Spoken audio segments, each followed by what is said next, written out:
Okay, आप do you think कि depression बहुत ही ज़्यादा कॉइन टर्म हो गया या फिर बहुत ज़्यादा ओवररेटेड हो गया? एक्चुअली बहुत इजीली हम इसको लेने लग गए हैं। डिप्रेशन एक बहुत बड़ा वर्ड है, ट्रू। बहुत बड़ी बीमारी है, हाँ। बहुत बड़ी परेशानी है। ऐसे चलते फिरते नहीं हो जाता कि हम बैठे हैं आज सोचे आज तो मुझे डिप्रेशन लग रहा है।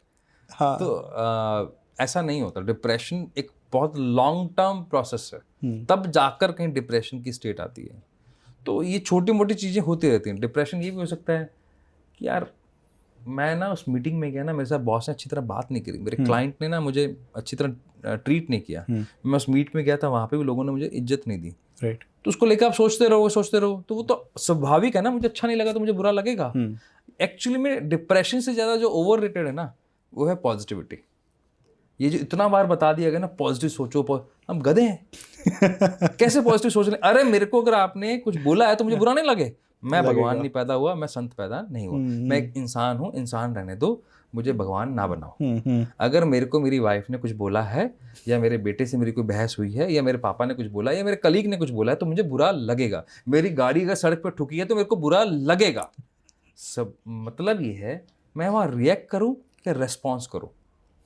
आपको अगर रेस्पॉन्सिव बनना है ना, तो ये पॉजिटिविटी वाले ट्रैप से बाहर आना पड़ेगा। What is the responsiveness? अब आपको बुरा लगा, आप एक्सेप्ट करो ना इसको, बुरा लगा।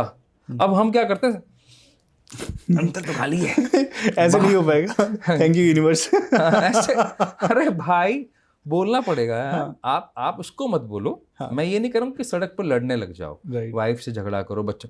मैं ये कह रहा हूँ आप उसको एक्सेप्ट करो कि हाँ यार अच्छा नहीं लग रहा मुझे, but I am trying to keep myself calm. मैं अपने आप को शांत रखने, एक्सेप्ट करो। फेक क्यों बन रहे हो? फेक बनोगे फिर पॉजिटिविटी के ट्रैप में फंसोगे। अब फिर अंदर एक इमोशन तो रह गया। अब न्यूरोसाइंस ये कहती है, जिसको आपके शास्त्र भी कहते हैं, हमारे शास्त्र कहते हैं, कर्म करो फल की इच्छा मत करो, व्यक्ति को मत बुरा बोलो, उसके काम को आपको अगर अच्छा नहीं लग रहा तो काम को बुरा मानो, व्यक्ति बुरा नहीं है। ये तो बोलते हैं शास्त्र। न्यूरोसाइंस भी ये बोलती है। न्यूरोसाइंस ये कहती है कि आपने कोई इवेंट हुआ, उस इवेंट से रिलेटेड, मान लीजिए आपकी गाड़ी सड़क पे ठुक गई, ठीक है, या आपकी किसी से बहस हो गई, या आपको सबके सामने इंसल्ट कर दिया गया। अब 90 सेकंड के बाद उसका एक इमोशन का जो केमिकल है जो ब्रेन में, मुझे बुरा लगा, अच्छा लगा, गंदा लगा, बहुत शेमफुल लग रहा है, वो रिलीज होगा। उससे पहले उसको डिस्कार्ड कर दो ना। कैसे होगा? लग तो अच्छा नहीं रहा, मन तो कर रहा गाली दे दूं, साले के मुंह तोड़ दूं, लेकिन चल कोई बात नहीं, अगली बार ध्यान रखेंगे। तो आपने जैसे उसको एक्सेप्ट किया, जैसे मुंह से बोला, उसको सामने मत बोलो, अलग से जाके बात करो, तो वो अंदर स्टोर नहीं होगा। अब स्टोर हुआ तो क्या होगा? आप एक मीटिंग से आ रहे हैं, अब मीटिंग में मान लीजिए मेंटल फोग हो गया, आप भूल गए। राइट। क्लाइंट ने आपको सुना दिया, क्या मुझे बुला लिया, खुद तेरे को कुछ पता नहीं है, बॉस भी देख रहा है यार क्या मतलब हुआ, और आपने इस इमोशन को स्टोर कर लिया। तो एक्चुअली में आपने अपने कॉन्फिडेंस की ऐसी तैसी कर दिया। अब कॉन्फिडेंस तो गया, अगली बार जब बैठोगे तो फिर कपकपाहट होगी, फिर वो याद आएगा यार पिछली बार ये हुआ था। तैयारी करने के बावजूद भी ना हार्ट बीट बढ़ी रहेगी। वही अगर डिस्कार्ड कर देते, एक्सेप्ट कर लेते, हाँ यार एक्चुअली में ना मैं रात को लेट नाइट तक ना नेटफ्लिक्स देखता रहा, गलती मैंने कर दी कि थोड़ा प्रेजेंटेशन पे और फोकस करना था, थोड़ी सी जल्दबाजी कर दी मैंने, और थोड़ा सा बॉस ने भी ओवर रिएक्ट कर दिया, बात खत्म। स्टोर नहीं हुआ ना, वो मेमोरी स्टोर नहीं हुई। तो अगली बार आपको क्या डिप्रेशन आएगा? नहीं। शुरू कहाँ से हुआ? पॉजिटिविटी से। राइट। तो ये फेक पॉजिटिविटी आपको खा जाएगी। आपने एक्सेप्ट भी किया, आपने लेट गो भी किया। हाँ भाई एक्सेप्ट कर लो ना, बात खत्म हो गई, तो उससे प्रॉब्लम ही खत्म हो जाती है। Right sir.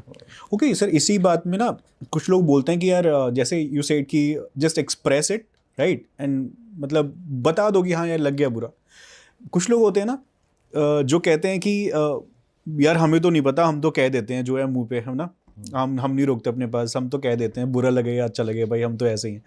What do you think about those people? Actually में ना उनके साथ प्रॉब्लम है, उनको एक गलत फहमी हो गई, क्योंकि गलत फहमी इसलिए हो गई कि बॉलीवुड ने एक बहुत बड़ा डायलॉग दे दिया, सच तो कड़वा ही होता है। हाँ राइट। लेकिन ये डायलॉग कहाँ से आया? कहाँ सच कड़वा होता है? आप कड़वे तरीके से बोलोगे तो कड़वा लगेगा भैया। आप उसको शुगर कोट करके बोल दो, थोड़ा प्यार से बोल दो। आप मान लीजिए आप और मैं, हमने मिलना है और हम 15 मिनट लेट हो गया, मान लो मैं लेट हो गया, और आप आते मुझे बोलने वाले हो क्या तेरी वजह से मैं लेट होना हूँ, पूरा मेरा शेड्यूल बिगड़ गया। आप इतना ही तो बोल सकते हो, भाई यार थोड़ा सा टाइम पे आ जाता है, इतना बोलोगे। और एक ये बोला या तेरी वजह से लेट हो गया, दोनों में फर्क है ना, फर्क है, दोनों ही तो सच है। दोनों ही सच हैं। आपके बोलने का तरीका, एक्चुअली में आप इस बात को मान के राजी नहीं हो कि आपको बात करने की तमीज नहीं है। जो कड़वा बोलते हैं ना, उनको एक्चुअली में तमीज नहीं होती, उनको ये गलत फहमी है क्योंकि उनके पास शब्दों का भंडार नहीं है, वो कैब कम है, शब्द उनके पास है नहीं। अब है नहीं तो बेचारे करें क्या, 4 ही शब्द गिने चिने आते होंगे, आगे पीछे गाली लगा देते हैं, उनको लगता है मैंने बहुत बढ़िया बोल दिया। नहीं, आपको आता नहीं। अगर आप सीख जाएंगे तो ये स्कूल में सिखा देना चाहिए। मुझे इससे अगर कई बार पूछते हैं कि पेरेंट्स को क्या सिखाना चाहिए, मैं तो बोलता हूँ कि बच्चों को कम्युनिकेशन स्किल सिखाओ, कड़वी बातें भी मीठी तरीके से कैसी कही जाती हैं वो सिखाओ। ये डिप्लोमेसी नहीं है, ये सही तरीका है बात करने का। पर किस एक्सटेंट तक ठीक है सर? सर किसी भी एक्सटेंट तक ठीक है। मुझे एक बात बताओ ना, चलो आप पुराने शास्त्रों में चले जाओ, हाँ, क्या होता है, कई ना चीज़ें जुड़ गई हैं। फेक पॉजिटिविटी हमारे समाज में कभी नहीं थी, पहले भी हमारे यहाँ पर बुरा मानते थे तो बुरा मानकर उसको अच्छे करने में मानते थे कि हाँ यार सिस्टम है ये फेक पॉजिटिविटी में नहीं थे। दूसरा, रिवेंज नाम की हमारे यहाँ पर कोई चीज़ नहीं थी। आप उठा लो कोई भी पुराने राजा महाराजाओं की, भगवान श्री कृष्ण की, जिसके भी रिवेंज नाम की चीज़ नहीं थी। जब तक वो सामने वाला उतना ना कर जाए तब वो इमीडिएट पे एक्शन लेते थे। ये तो बॉलीवुड की कुछ फिल्में आई जहाँ रिवेंज सिखाया गया। वो बेचारा 15, 20, 25 साल तक हीरो सड़ता रहता है, परेशान रहता है, जब तक बड़ा नहीं, जिसको मार नहीं दूंगा तब तक मुझे चैन नहीं मिलेगा, फिर चाहे उसको पुलिस में इसको जेल में जाना पड़े। तो ये रिवेंज था नहीं कभी।